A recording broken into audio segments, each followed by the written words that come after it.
चलिए खबरों का सिलसिला आगे बढ़ाते हैं। पंजाब के अमृतसर में दिल्ली के मुख्यमंत्री अरविंद केजरीवाल ने राज्य की कांग्रेस सरकार पर जमकर निशाना साधा। उन्होंने राज्य की चन्नी सरकार पर कई आरोप लगाए। इस दौरान उन्होंने यह कहा कि कांग्रेस के कई बड़े नेता और सांसद उनके संपर्क में हैं, लेकिन वो अपनी पार्टी में कचरा लेना नहीं चाहते हैं। हालांकि अरविंद केजरीवाल ने पंजाब कांग्रेस अध्यक्ष नवजोत सिंह सिद्धू की जमकर तारीफ की। उन्होंने कहा कि पहले सिद्धू को कैप्टन दबा रहे थे और अब चन्नी उनकी आवाज दबा रहे हैं। इस दौरान केजरीवाल ने एक और बड़ा चुनावी ऐलान किया। उन्होंने घोषणा की कि सरकार बनने पर पंजाब के सरकारी स्कूलों का कायाकल्प कर दिया जाएगा।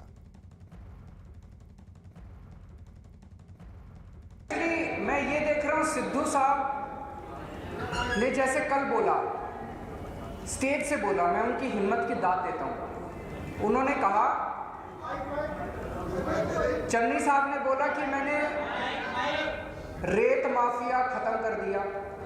चन्नी साहब ने कहा कि मैंने रेत 5 रुपए फुट कर दिया। तुरंत सिद्धू साहब ने कहा कि गलत है, झूठ बोल रहे हैं, रेत अभी 5 रुपए नहीं हुआ, रेत 20 रुपए मिल रहा है, रेत माफिया अभी खत्म नहीं हुआ। मैं उनकी हिम्मत की दाद देता हूं। उन्होंने खुद ही कहा कि चन्नी साहब जितने वादे कर रहे हैं झूठ बोल रहे हैं, जितने ऐलान कर रहे हैं झूठ बोल रहे हैं। सिद्धू साहब जनता के मुद्दे उठा रहे हैं, लेकिन सारी कांग्रेस उनको दबाने में, पहले कैप्टन साहब उनको दबाते थे, अब चन्नी साहब उनको दबाने में लगे हुए, सारी कांग्रेस उनको दबाने में लगी हुई है। कांग्रेस में भी बहुत सारे लोग हमारे संपर्क में हैं, पर हम उनका कचरा लेना नहीं चाहते।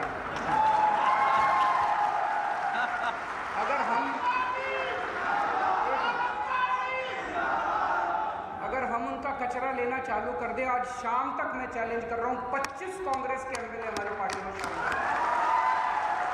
अगर ये कंपटीशन ही करना है कि उनके कितने और हमारे कितने, हमारे तो 2 ही गए हैं, उनके मैं चैलेंज कर रहा हूं, 25 एमएलए और 2-3 एमपी हमारे संपर्क में, वो आना चाह रहे हैं।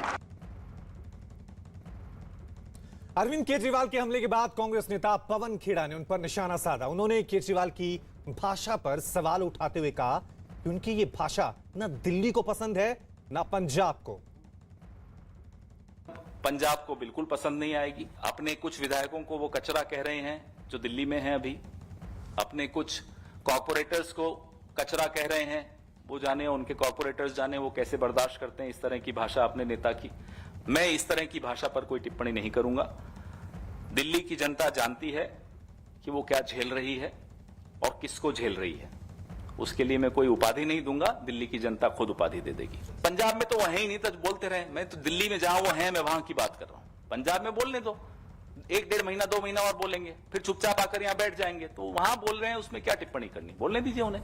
वो तो हम चुप हैं, अभी बोलना शुरू करेंगे पंजाब में तो इनको होश ठिकाने आ जाएंगे, आना बंद कर देंगे पंजाब। और इस वक्त हमारे साथ इस मुद्दे पर बातचीत करने के लिए रविंदर सिंह आम आदमी पार्टी की तरफ से हैं। रविंदर जी, कांग्रेस कह रही है कि अरविंद केजरीवाल की भाषा ठीक नहीं है, ना दिल्ली को पसंद है ना पंजाब को। बड़ी कमाल की बात है कि कांग्रेस ये बात कह रही है, जिसको दिल्ली विधानसभा इलेक्शन में एक भी सीट नहीं आई। दिल्ली के लोगों ने सिरे से खारिज किया जिस पार्टी का एक भी विधायक दिल्ली लेजिस्लेटिव असेंबली की सीट पे बिठाने के लायक दिल्ली के लोगों ने नहीं समझा, वो आम आदमी पार्टी के ऊपर सवालिया निशान खड़े कर रही है। वो पंजाबी में एक कहावत है कि छाजता बोले छाननी भी बोले। अगर कोई वर्क पार्टी हो, वो तो कोई आवाज करे, वो तो कुछ बात बोले, लेकिन कांग्रेस जैसी पार्टी जिसको दिल्ली के लोगों ने सिरे से खारिज किया, एक सीट भी लेजिस्लेटिव असेंबली की नहीं आई, और वो आम आदमी पार्टी पे सवालिया निशान खड़े करे, ये बहुत ही ठीक है। हमारे साथ इस वक्त हमारे साथ कांग्रेस से अनुज अत्रे भी जुड़ गए हैं, उनसे मैं जवाब ले लेता हूं आपका। अनुज जी, अरविंद केजरीवाल पंजाब पहुंचे और कल से बड़े बड़े ऐलान किए जा रहे हैं। कल उन्होंने महिलाओं को लेकर ऐलान किया था, आज सरकारी टीचरों को लेकर ऐलान किया था, लेकिन कांग्रेस को लेकर जिन्होंने बात कही है कि करीब 25 विधायक हैं जो आम आदमी पार्टी में आना चाहते हैं, लेकिन हम कचरा लेना नहीं चाहते। देखिए, शर्म आनी चाहिए किसी भी प्रदेश के मुख्यमंत्री को दूसरे प्रदेश के जाकर के लोगों के लिए इस तरह की बात कर रहे हैं। पंजाब के लोगों की लगातार अरविंद केजरीवाल जी और आम आदमी पार्टी लगातार उनका अपमान करते रहे। ये विधायकों की छोड़िए, इन्होंने तो जब किसान आंदोलन हुआ था, किसानों के साथ भी दिल्ली वो सबसे पहली सरकार थी इस देश में जिसने तीनों काले कानून को लागू किया था और ढोंग करने के लिए फिर बाद में दिखाने के लिए किसानों के हितैषी बने। ये वही अरविंद केजरीवाल है कि तमाम प्रदेशों में जाकर के, चाहे पंजाब हो, चाहे उत्तराखंड हो, चाहे उत्तर प्रदेश हो, चाहे गोवा में हो, जाकर के बड़ी बड़ी घोषणाएं करते हैं। और दिल्ली की जनता ने जिन्होंने इनकी बातों पे विश्वास किया, जिन्होंने इनको भरपूर मैंडेट दिया, आज वो पूछना चाहते हैं इनसे कि उन्होंने क्या कसूर किया है। जहां पर आपके पास पावर है, जहां पर आपके पास शक्ति है, जहां पर आप काम कर सकते हैं, ये वहां क्यों नहीं आप पूरा कर रहे हैं। आप बेरोजगारी भत्ता देने की बात आप गोवा में करते हैं, बेरोजगारी भत्ता देने की बात आप उत्तराखंड में करते हैं, लेकिन दिल्ली के 14 लाख बेरोजगारों ने जिन्होंने दिल्ली की सरकार के जॉब पोर्टल में आवेदन किया था, उनको क्यों नहीं देते हैं पहले, जबकि दिल्ली के पास बजट की भरपूर है, दिल्ली के पास पैसा कमी नहीं है। तो इससे साफ दर्शाता है कि ये झूठ बोलने में माहिर हैं लोग, जहां पर काम कर सकते हैं वहां कर नहीं सकते हैं। ठीक है, जवाब ले लेता हूं, जाकर के पंजाब की जवाब ले लेता हूं रविंदर जी से। रविंदर जी, सवाल यही उठ रहा है कि दिल्ली में भी तमाम समस्याएं वैसे हैं, वहां भी बहुत सारे ऐसे टीचर हैं आउटसोर्स पे काम कर रहे हैं, वहां पे ये मांगे पूरी क्यों नहीं होती?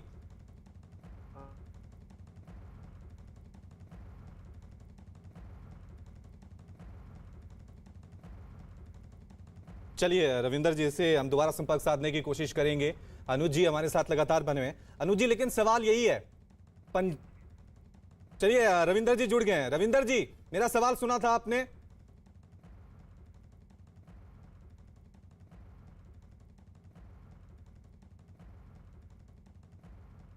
चलिए, थोड़ी सी ऑडियो की दिक्कत वहां पे हो रही है। अनुज अत्रे लगातार हमारे साथ बने हुए हैं। अनुज जी, लेकिन सवाल यही है, क्या आपको लग रहा है कि पंजाब में अब कांग्रेस बनाम आम आदमी पार्टी होने जा रही है? अरविंद केजरीवाल तो यही दावा कर रहे हैं। अब देखिए, इनके दावों की पोल तो दिल्ली की जनता खोलती है। ये पंजाब में जाकर के जितनी बड़ी बड़ी बातें करते हैं और दिल्ली में आकर के पंजाब के किसानों को जो है भला बुरा कहते हैं। आज दिल्ली जो है देश की सबसे ज्यादा प्रदूषण अगर किसी में हो रहा है तो दिल्ली को इन्होंने गैस चैम्बर बना के प्रदूषण।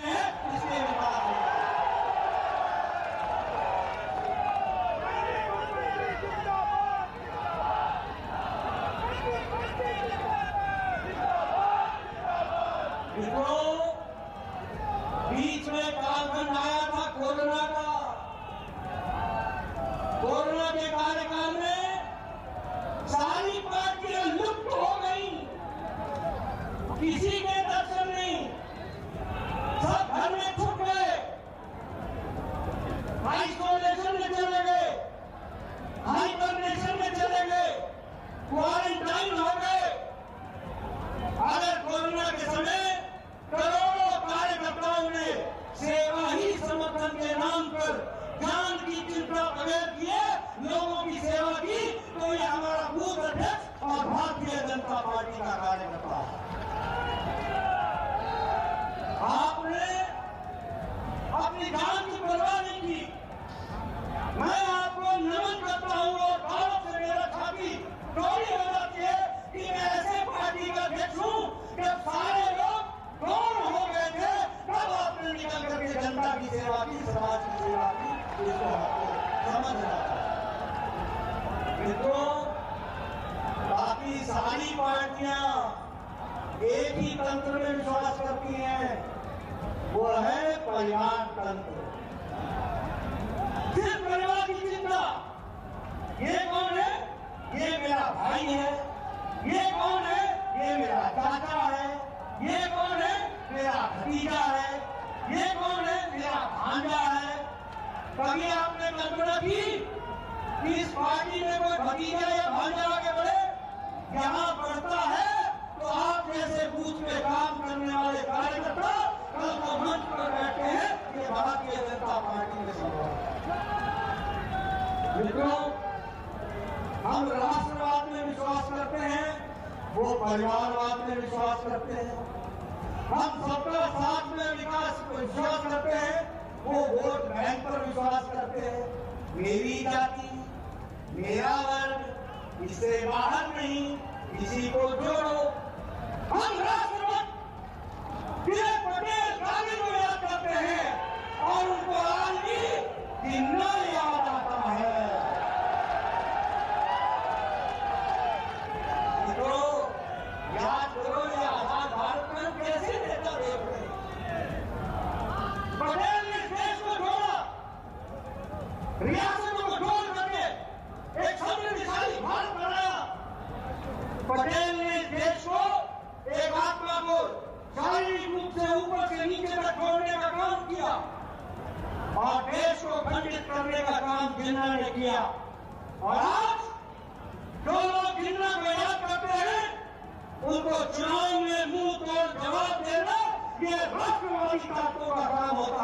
इसको हमको समझना चाहिए।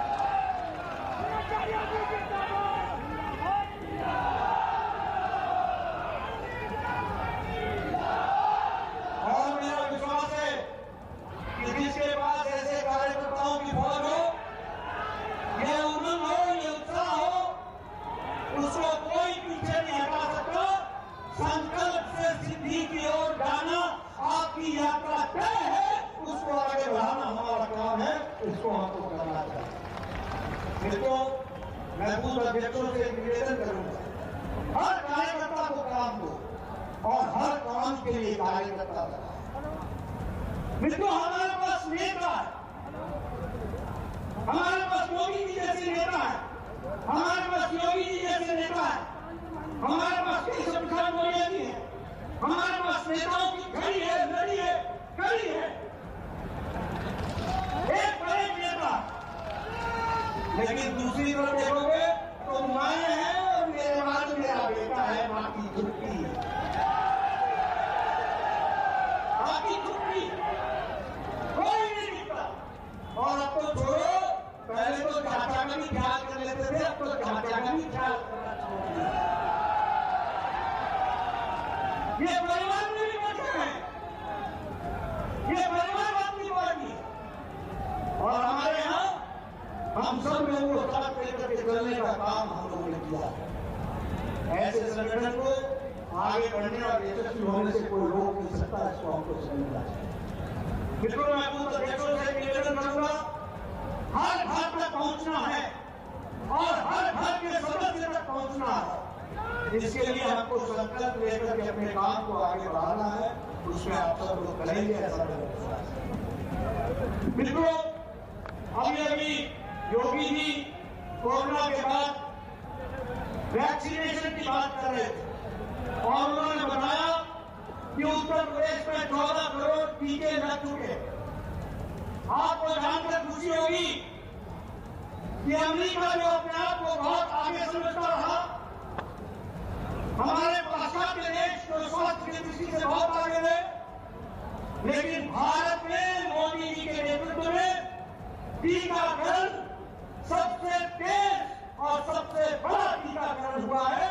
तो आप देख रहे हैं कि किस तरह से बीजेपी राष्ट्रीय अध्यक्ष जेपी नड्डा कानपुर में जनसभा को संबोधित कर रहे हैं, जिसमें वो कह रहे हैं कि इस बार विधानसभा चुनावों में जो लड़ाई होने जा रही है वो परिवारवाद बनाम राष्ट्रवाद होने जा रही है। समाजवादी पार्टी पर जमकर निशाना साधा यहां पर जेपी नड्डा ने।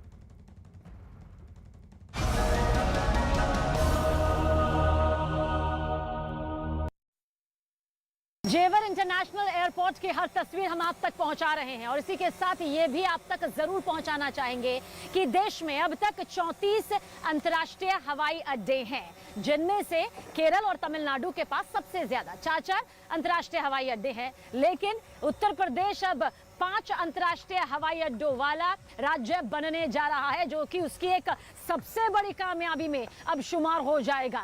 हालांकि अभी कुछ वक्त जरूर है, लेकिन इतना जरूर कहा जा सकता है कि भविष्य की सुनहरी तस्वीर जो है वो लगातार दिखाई दे रही है। और इसी भविष्य की सुनहरी तस्वीर में जेवर इंटरनेशनल एयरपोर्ट किस तरह से 4 चांद लगाएगा, वो जानकारी आप तक हम पहुंचा रहे हैं। 1300 हेक्टेयर जमीन इसके लिए अधिग्रहित की गई है। तमाम तकनीकी सुविधाओं से ये लैस होगा, हाईटेक टेक्नोलॉजी से लैस होगा। डिजिटल तौर पर आप देखेंगे कि ये किस तरह से मिसाल देता हुआ दिखाई देगा। इसके अलावा ये भी कहा जा रहा है कि हांगकांग और न्यूयॉर्क जैसा जो आपको अनुभव होगा वो जेवर इंटरनेशनल एयरपोर्ट पर आकर होगा और इससे भी बेहतरीन जो सुविधाएं हैं वो आपको इस पूरे इंटरनेशनल एयरपोर्ट के चप्पे चप्पे में नजर आ जाएगी। पहला लेन यानी कि पहला जो हवाई रनवे है वो तैयार हो जाएगा साल 2024। इसके लिए ये टारगेट यहाँ पर रखा गया है। फिर इसके बाद एक के बाद एक तरीके से ये और भविष्य की खूबसूरत तस्वीर, दमदार शानदार तस्वीर पेश करते हुए आगे नजर आएगा।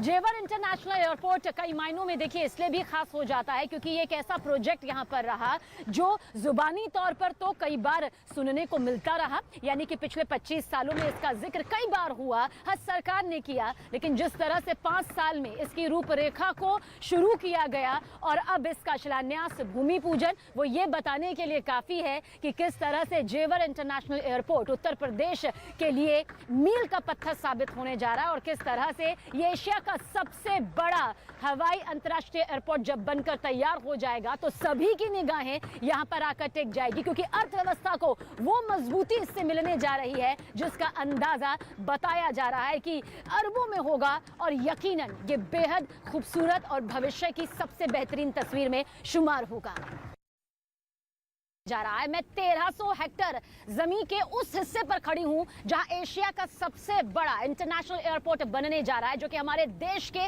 विकास के लहजे से अपनी बेहद खास भूमिका निभाता नजर आएगा। सिलसिलेवार तरीके से मैं चाहूंगी कि मेरे सहयोगी निजाम आपको ये पूरी तस्वीर यहां पर दिखाएंगे, क्योंकि आज भले ही यहां पर आपको दूर दूर तक कुछ नजर ना आ रहा हो, लेकिन बहुत जल्द बेहद तेजी के साथ वो सारी तस्वीर नजर आएगी जो कि एक इंटरनेशनल एयरपोर्ट में जरूरी होती है। तमाम सुविधाओं से लैस वो तस्वीर यहां पर आपके सामने होगी, जहां पर हम आपको अगर बताएं तो ये यमुना एक्सप्रेसवे से कनेक्टेड होगा, ये नोएडा मेट्रो से कनेक्टेड होगा, हाई स्पीड रेल के साथ ये कनेक्ट होगा। और सोचिए यहां पर जो कार्गो सुविधा होगी 1 मिलियन टन की वो नजर आएगी, 186 यानी कि 186 एयरक्राफ्ट नजर आएंगे, ओपन एक्सेस जो फ्यूल फार्म है वो नजर आएंगे, विमानों को रखने के लिए टनल्स वो नजर आएंगे, यानी कि वो हर सुविधा डिजिटल तौर पर हो, हाई टेक्निक के तौर पर हो, या फिर जो हम आपको सिलसिलेवार तरीके से बता रहे हैं उस लिहाज से एक एक करके नजर आएगी। इन्हीं